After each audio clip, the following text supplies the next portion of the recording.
Hey there, welcome back to the channel and welcome back to our series on relationship burnout, what causes it and what you can hopefully do about it to solve that problem in your life. If you haven't already, go back to our channel, check out part 1 and 2 of relationship burnout. Hopefully those videos can help you get some momentum in reinvigorating your relationship, whether it be with a spouse or with a friend or a kid or a coworker or whatever.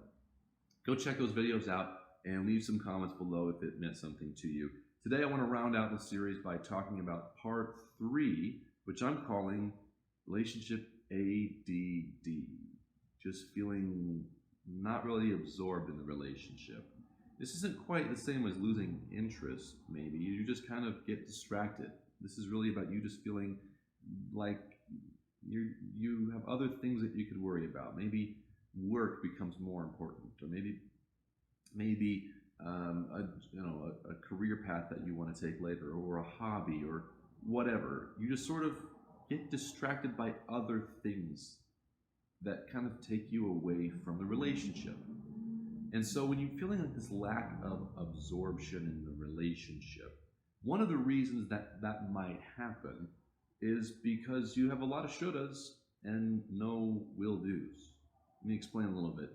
In your relationship, you might say things, especially early on, whether it be with a friend or with a family member or a loved one. You say, man, we should do that, or that'd be great if we could do that. Shoulda, woulda, coulda statements. Like you have a friend, you go, man, we should go to that concert series. It'd be so much fun. We'd have such a good time. Or you tell your spouse, man, it'd be so much fun for us to take a trip together sometime. Wouldn't that be cool? I said should and would. Right back to back. We shoulda do this, we could do that, it would be cool, but here's the reality: you're never going to do those things. You're never going to go to that concert with a friend. You're never going to take that trip with your spouse. Because all it is a shoulda, coulda, woulda, but we'll come up with a million excuses why we never will. And after years of doing this, just saying we should do that or we could do that, and never really doing it, our relationships with people become really rote, boring, routine.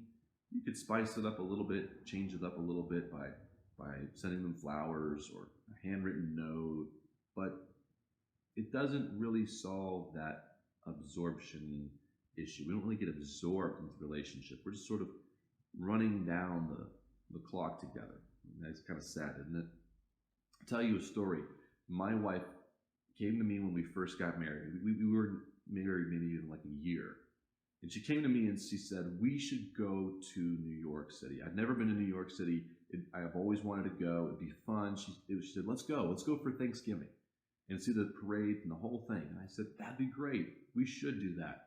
And then a month went by and I didn't do anything about it. I didn't even think anything about it. I thought, man, it would be cool if we ever did that. But I just got busy. I got distracted because I had a new job and I had just graduated college and I was trying to kind of establish my life, and we had just got married and I had other things going on, and so it just never happened. And one day she came to me and she said, enough. We always said that we wanted to travel the world together. We wanted to make that something special in our relationship. So she said, when I came to you about going to New York and we just said we should do it, well, we didn't lead to anything. So what? Who cares? Let's actually do it. So she kind of kicked me in the butt and I realized, yeah, we should do this. So we were newlyweds. We didn't have a whole lot of money, but we saved. We worked, and we stowed away for this trip to New York, and we did. We took that trip to New York. We saw the parade. We stayed on the Macy's Thanksgiving Day parade route, and it was a trip of a lifetime. I look back at that with the fondest memories, and it set the tone, because from that year on, we have tried to travel somewhere together every year, even if it's not a big trip. Maybe we can't afford it that year or something else is going on, but we want to make it a point that that's important to us. So let's turn that should do that, we could do that, we might do that into reality.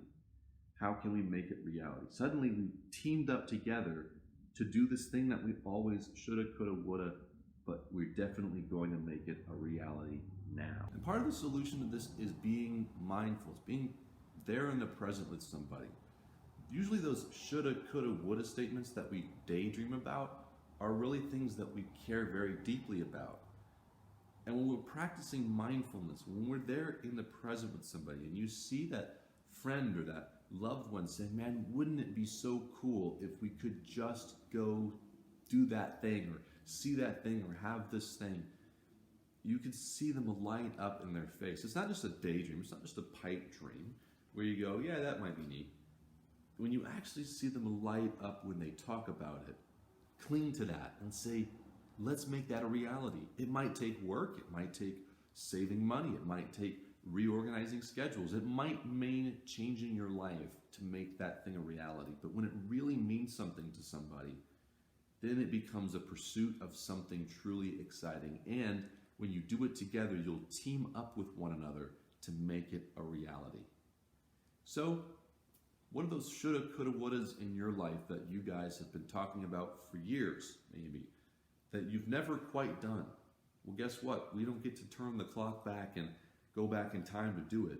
You have today and whatever future we have left.